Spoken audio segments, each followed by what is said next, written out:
Good day, listeners, and welcome back to Arákùnrin Seyi Podcast, where we break down current events with deep insight. I'm your host, Seyi Ogunshakin. Today, we are diving into a tragic and painful emotional story. It is a story of betrayal, cold-blooded murder, and the disturbing psyche of individuals we share our lives with, hidden in plain sight. This is a case of Christiannah Idowu, who was reportedly murdered by someone she considered a friend and buried in his own compound.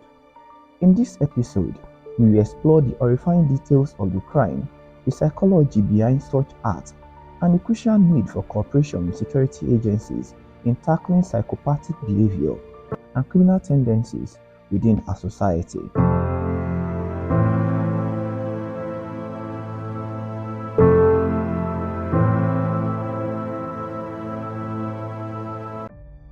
Christiannah, a 300-level student of pure and applied botany at the Federal University of Agriculture, Abeokuta, Ogun State, here in Nigeria, was declared missing on the 19th of August 2024. She was on her way to the University of Lagos for her industrial training, IT.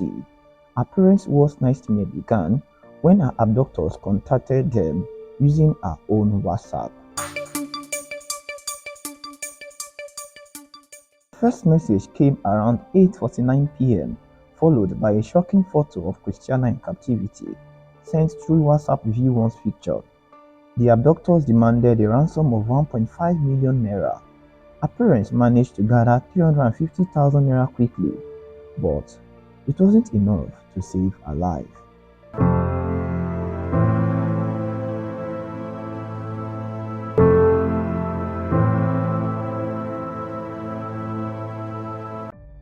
But after that fateful transaction, things took an even darker turn. Communication ceased. Days passed. The suspect, who we have now learned is her childhood friend, Ayomide Adeleye, a student of philosophy at Olabisi Onabanjo University, Agoiwo, Ogun State in Nigeria, deceived everyone with his friendship and was quietly moving stolen money through online accounts, including his own betting and bank accounts, all while investigators worked to track him down. What is most frightening about this case is that it wasn't just some random person. The suspect had a personal relationship with the victim, as evidenced by their interactions on social media.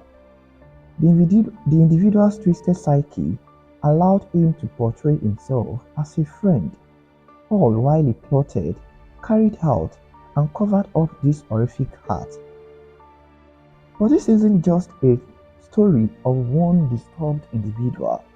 It is a reflection of something deeply unsettling in our society. Serial killers and psychopathic individuals are often able to blend in, charming, deceptive, and manipulative. They look like us, act like us, but their hearts are dark, their actions deadly. Think about it for a moment. This young man reportedly confessed to not only killing Christiannah, but also burying her in his family's compound in Ikorodu. Even more disturbing are the rumors linking him to the death of his ex-girlfriend in 2018 and his own biological sister in 2020.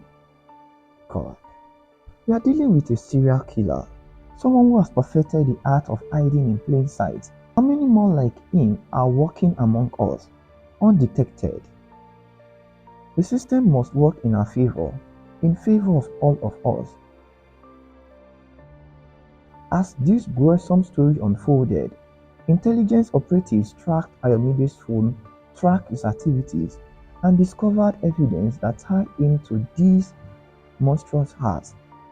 His parents' involvement is also suspect, as they have since fled their home in Ikorodu after the arrest of this boy. This is becoming more critical as we speak.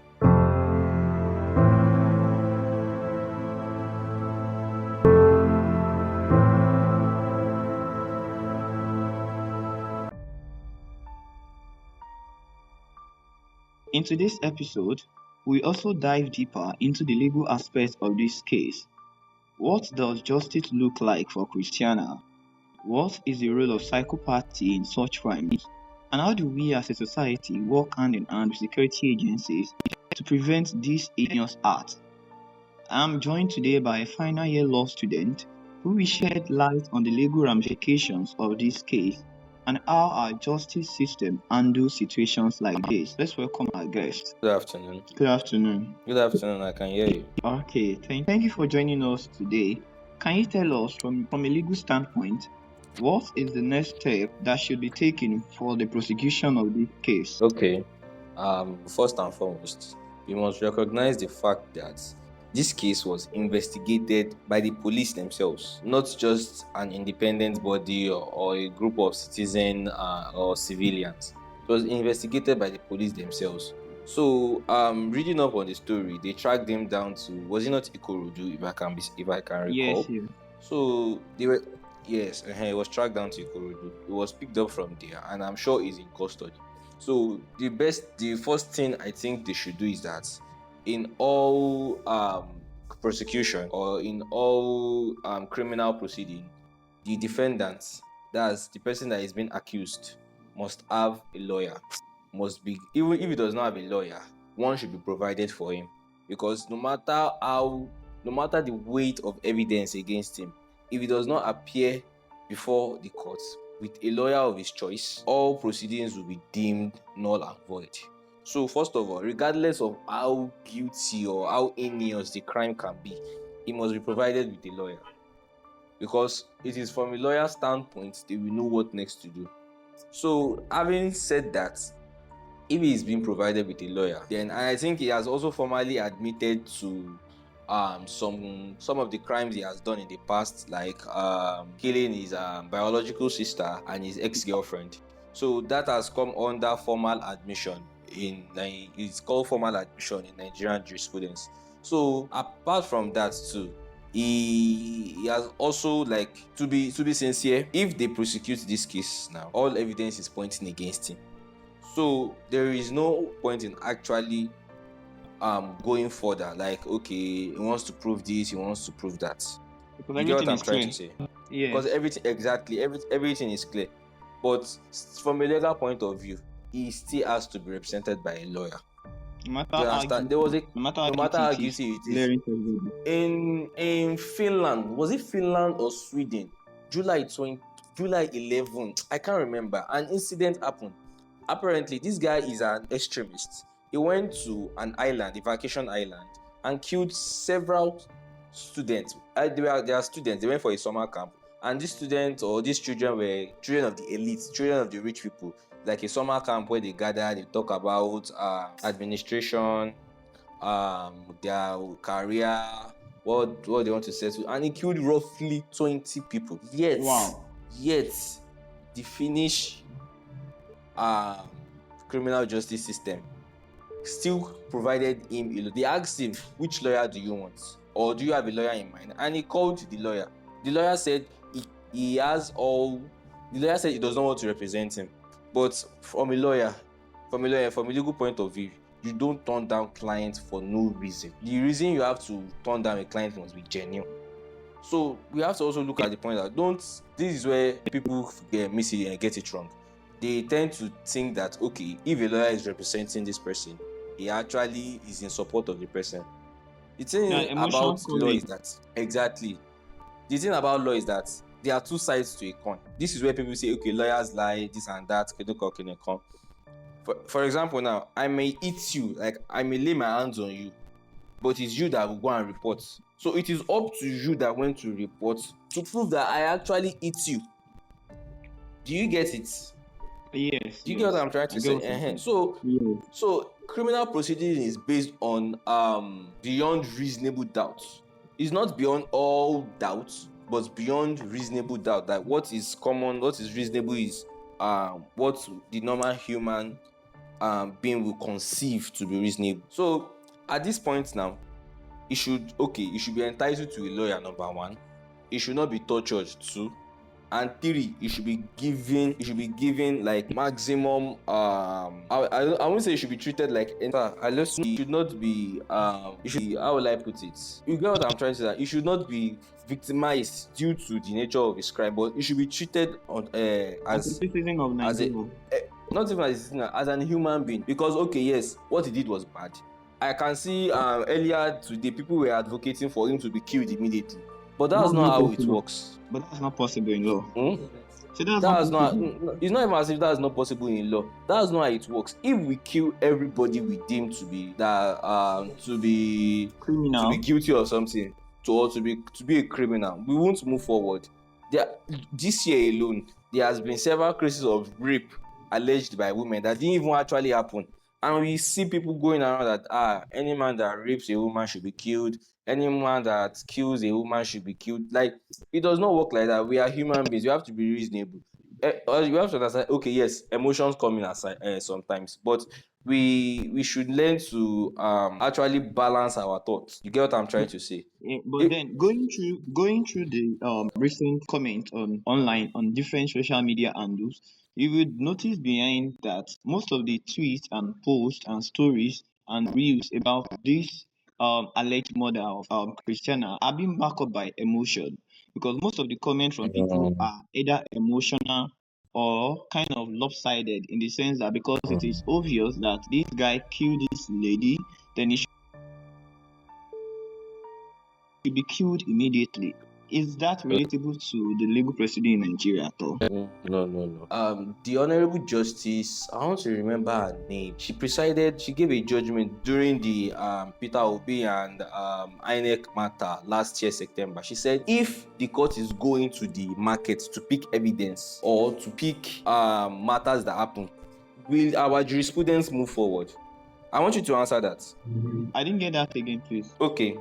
Now, me and you have an issue, but you tendered some certain set of evidence that okay, only that was only what you relied on, but there are some other people that were saying something else outside. So is it That's possible not the for only the thing I'm court going to to be rely on, considering actually. something The other outside things the court that to as well, judge like a for the matter case of in the this court? guy, they are going to look at his Who parents is and calling some me? other Am I things calling around me? him too, like his parents fleeing and the suspect actions being concealed for years. Do we have enough safeguard to ensure justice? Some of all these things are being gotten about judges going on vacation. Okay, I like didn't get that. every year we have judicial vacation, like the courts go on a vacation. So Okay. right now they are currently on vacation, but they are vacation judges, like the ones that sit during the so-called vacation. She understand? Okay, so it's going So to be there'll be an attendance to his they case will then. probably expedite it. They will make it like they will fast track the entire, depending on how fast it's been arranged. Before you appear to the court, you must be arranged. You must have been, there are a lot of rigmaroles, legal rigmaroles. They will submit your brief, you will submit your reply, things like that, because you have to give time to actually explain what actually happened. But in this case, depending on the outcome, things can actually change from legal point of view. They'll be like, oh, this happened, this did not happen, this and that. Like, it's a common thing in law, like. All right, Okay. thank you so Yes, sir. much for your time and for explaining to us legal aspects of this case. And hopefully, in the meantime, we expect that the legal system in Nigeria will prove us All right. right this time in giving us justice for Yeah. Christiana. Thank you so Yes, much sir. for your time. You're welcome.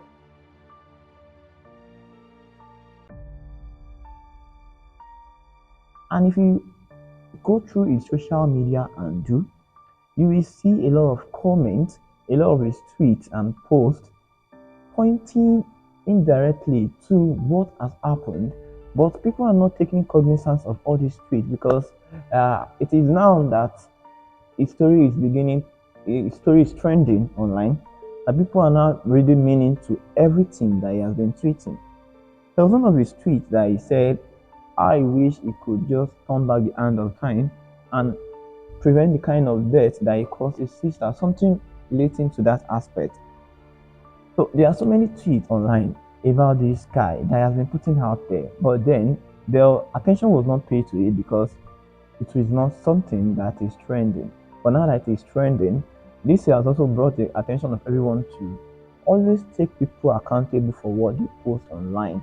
Everything is not about catching crews or making fun of people, or you really need to get engagement and farm Twitter following or Facebook notification or monitor. Everything is not about monetization, because at the end of the day, the internet never forgets. Whatever you have done, the internet never forgets. There's always receipts for you. Yes, it's just like purchasing an item.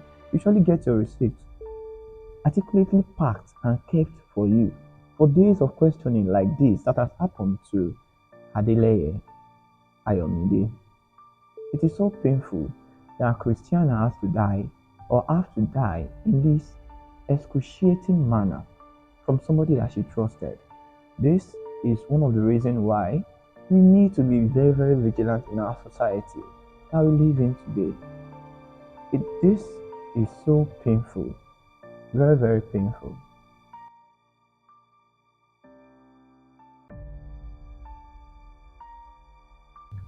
Psychopathy is often misunderstood. These individuals can blend in with society, wearing the mask of normalcy while harboring dark and violent tendencies. In Ayamide's case, it was someone familiar to Christiana's family. They never saw this coming, but the warning signs were there. The past murders, the strange behaviors online, even using Twitter to beg for money in the same account he used for criminal activity.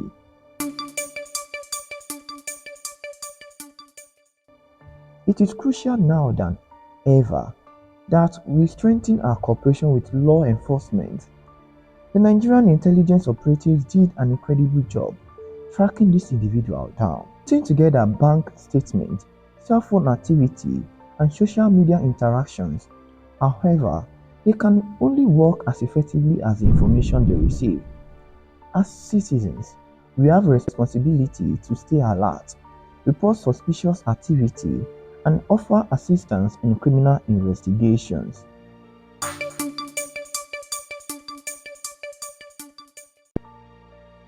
We also need to address the root cause of this decay. Our society has glorified wealth, no matter how it is acquired, and turned a blind eye to those flaunting money without clear sources of income. Even though this individual that kidnapped and murdered this lady is not somebody that is rich, yes, because going through his social media pages that allegedly killed this lady, going through social media pages and the rest, he is not somebody of great influence like that. But then, it is high time we question those who amass riches through dubious means. Wealth without enterprise cannot be the standard. We need to uplift hard work, honesty, and excellence. Let us deplatform individuals with questionable wealth and shift our culture away from celebrating ill-gotten riches.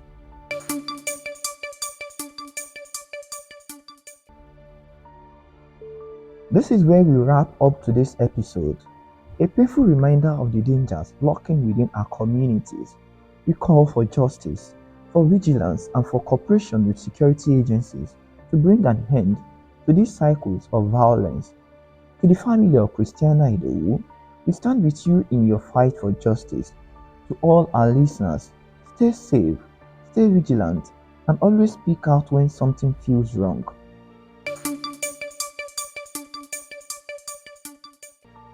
Thank you to our guests for joining us today, and to our listeners, I leave you with this thought. It is not just about one case, it is about the society we are creating. We must push for a culture of accountability and truth, where criminals cannot hide behind fake smiles and digital screens. I am Arákùnrin Seyi, and this has been another episode of Arákùnrin Seyi Podcast. Let us not forget Christiannah's name, her story, and our legacy as we push for a safer, more just society.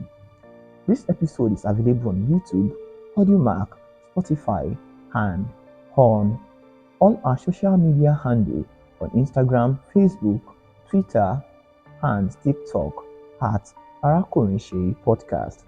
Thank you for listening.